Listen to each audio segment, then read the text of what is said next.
What if you wrote the worst essay alive, complained about it to your local white nationalist organization, and was immediately flamed for it on the internet? Look at our juniors in college, bro. We're cooked.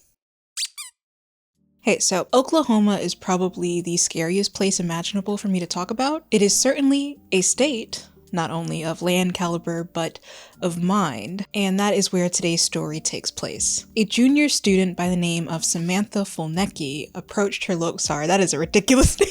My bad. Let's stay on track. A junior student by the name of Samantha Fulnecky approached her local Turning Point USA chapter to complain about a grade she received from her psychology professor. I think it was actually a teacher's assistant, not an actual professor, but the class was instructed to write a brief reaction paper to an assigned article titled Gender Typicality, Peer Relations, and Mental Health During Early Adolescence. From what I could gather from the abstract, it attempts to study the effect of gender presentation on one's social relationships and mental health, specifically as related to middle schoolers. Unfortunately for me, it is behind a paywall, so I didn't get a chance to read it. And I think Samantha didn't read it either.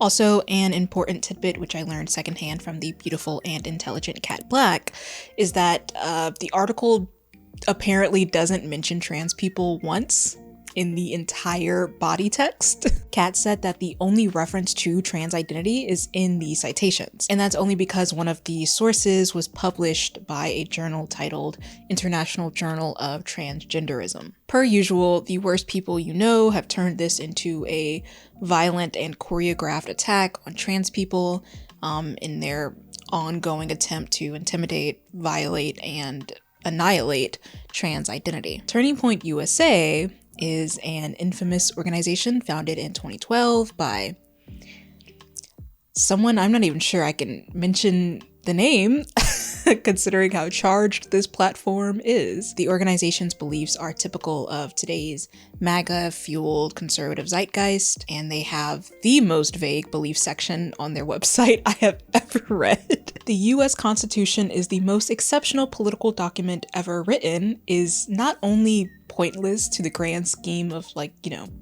politics, but you guys also support a movement that constantly seeks to upend the Constitution. So, above all, Turning Point USA is devoted to Christianity. Some may argue that it's white nationalist Christianity or a violent misinterpretation of Christianity, a guise of Christianity behind which they operate their true goal of fascistic terror. Obviously not all Christians, but certainly these ones. Turning Point, the Oklahoma chapter of Turning Point, posted Samantha's full 650-word paper alongside this statement. Fulnecky argued that traditional gender roles should not be considered stereotypes.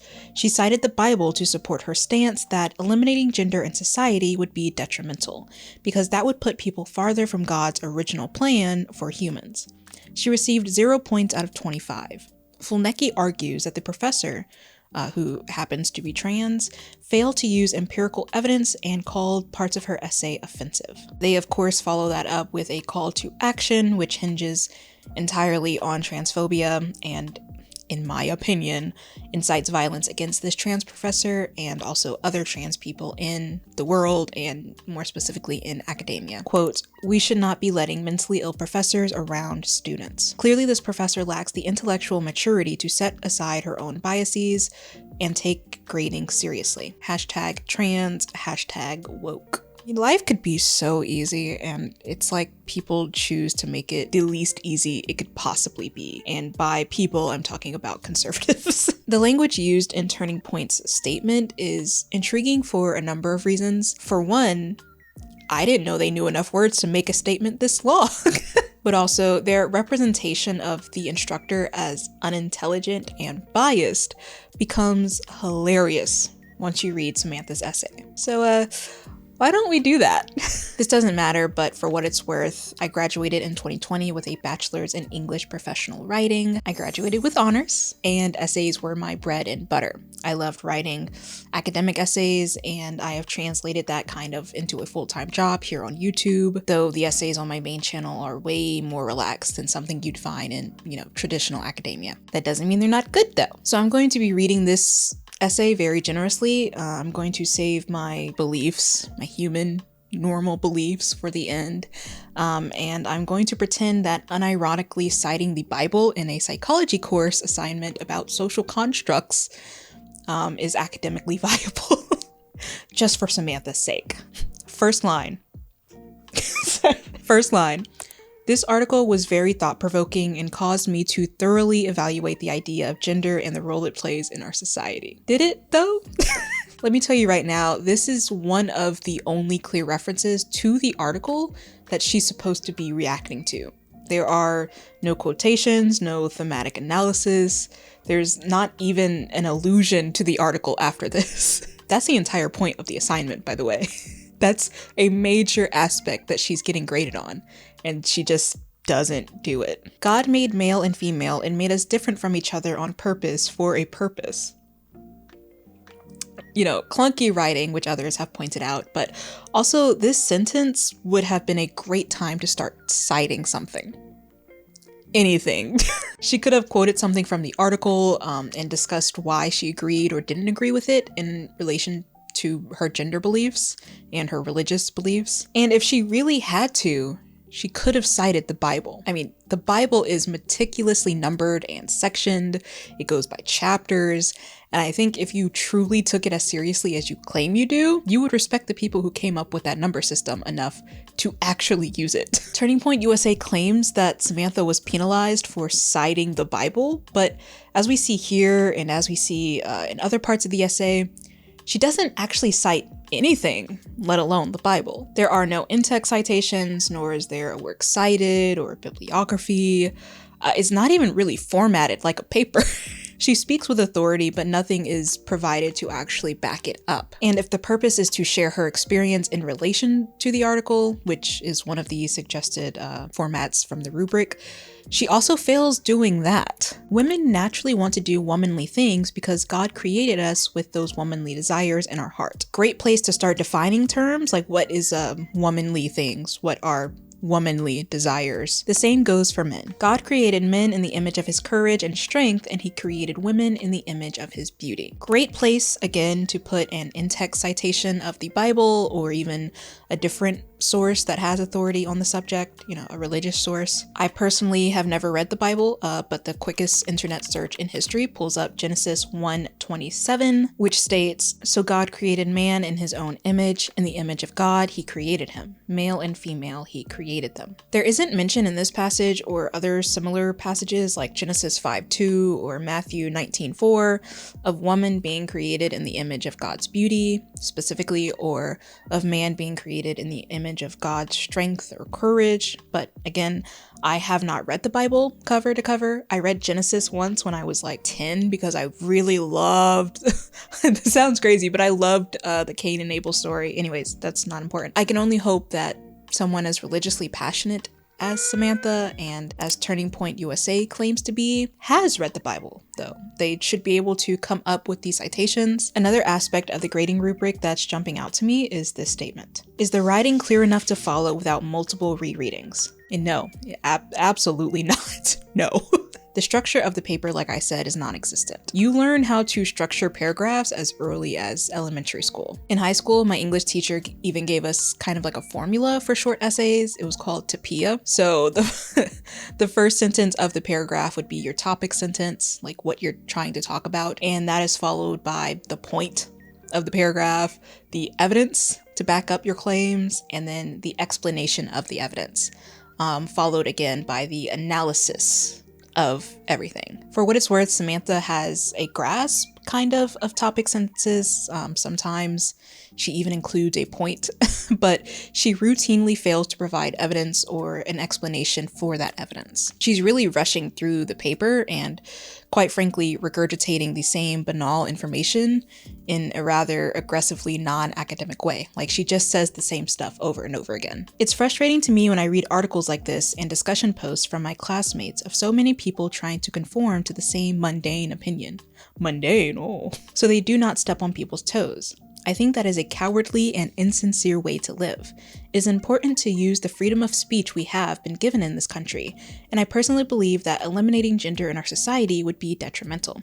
as it pulls us farther from God's original plans for humans. Okay, so this part, this part is frying me. There's so many places to start. Okay, I think this part is trying to lift a lot of weight without prepping first, like its knees are buckling a little bit. This first half is just not necessary. Just from an academic standpoint, it has nothing to do with the purpose of the paper or even her argument, if she knows what her argument is. It's also weirdly hostile to her fellow students, which should never have a place in academia. What I've been taught in college is if you disagree with someone, you do so respectfully, and you do so, again, with empirical evidence. You do so with data. You do so with like a claim, an argument, a point, a citation, anything.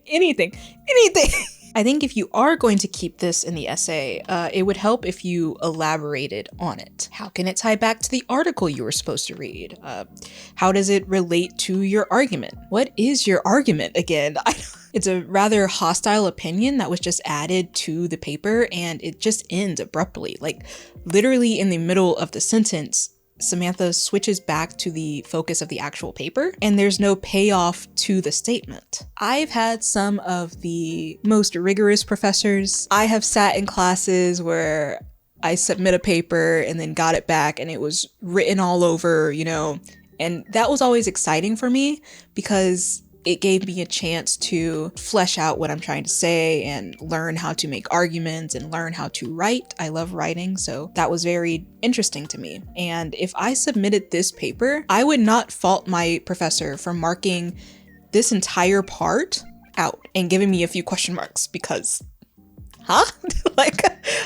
Also, the argument that eliminating gender in society would be detrimental because it pulls us further from God's plan, that also needs a citation, or at the very least an explanation of what God's plan is. How does eliminating gender ruin said plan, and what would that ruined plan look like? Like, will there be an apocalypse? Will society fall? I think the instructor makes a valid point that Samantha's overall argument ignores a backlog of psychological and social studies about gender and its impact. It also probably ignores the article she was supposed to read for this assignment, in my opinion. Her argument is very weak in general. Not everyone is a Christian, or are they religious.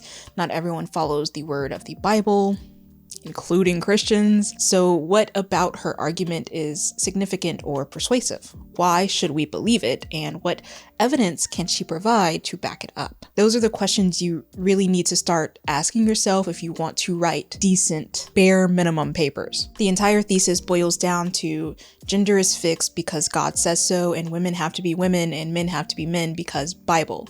Even though really that has nothing to do with the article, again, just going off the abstract. You wouldn't even be able to turn this into a high school teacher without being pulled aside after class. On the bottom of the second page, we get our first attempted citation. Samantha says, "In Genesis, God says that it is not good for man to be alone, so he created a helper for man, which is a woman." Genesis what? What is the chapter number and the verse number? Turning point, do you know?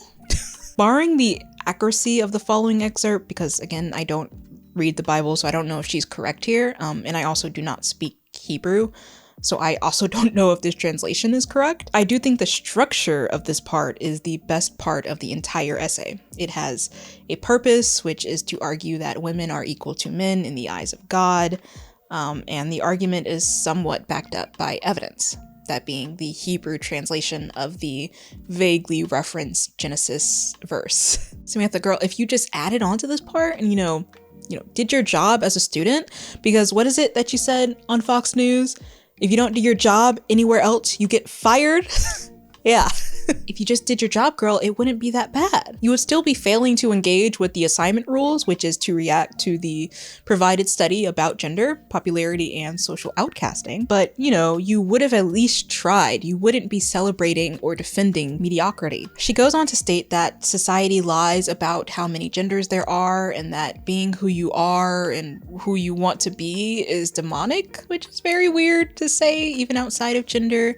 It's like, how dare you want to have agency? How dare you want to define your identity for yourself? And then there's The conclusion. Funnily enough, reading this made me realize that there's actually no introduction to this paper, at least not a good one.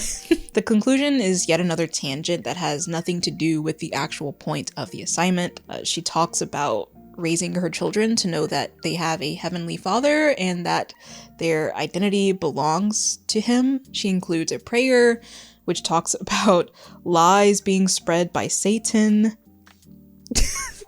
Quite frankly, if I was a psychology professor and a student turned this into me unironically, I would be not only confused, but a little concerned. Now, religion doesn't bar you from following directions. In fact, I think most religious people especially know how to follow directions. That's kind of the whole point. But this essay was ungrounded, it was sloppy, it was unsubstantiated, and it was rushed. It reads as though you wrote it 10 minutes before turning it in, Samantha. Better yet, it reads like you wrote it to get a rise out of someone. And me? Oh baby, me?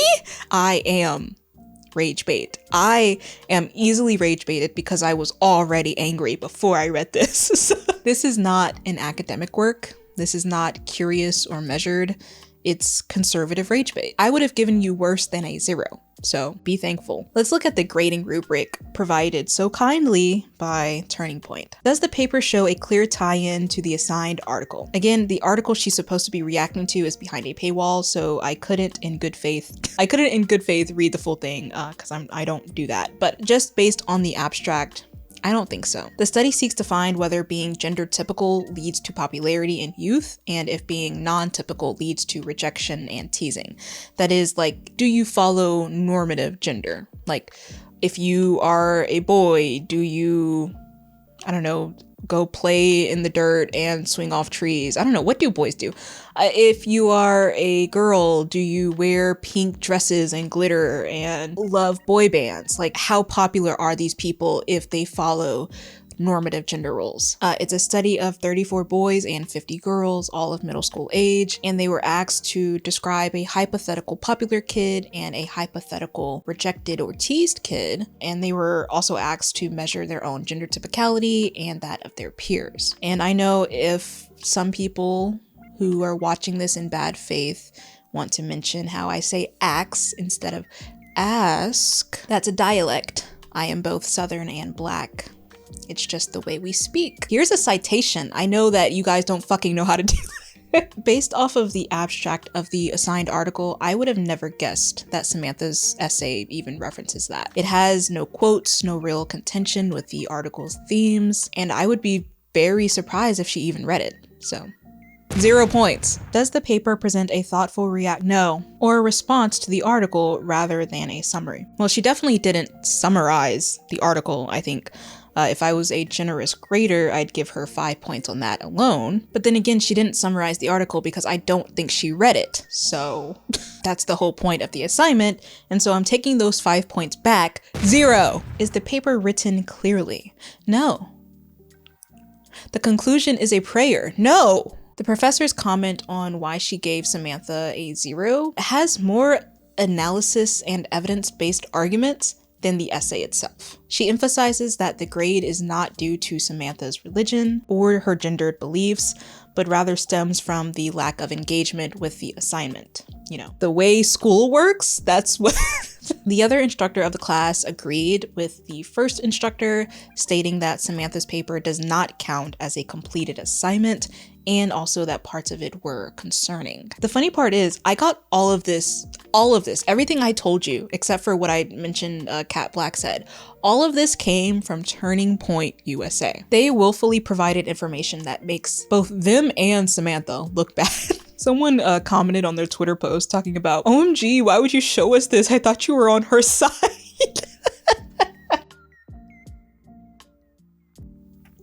But it's not funny.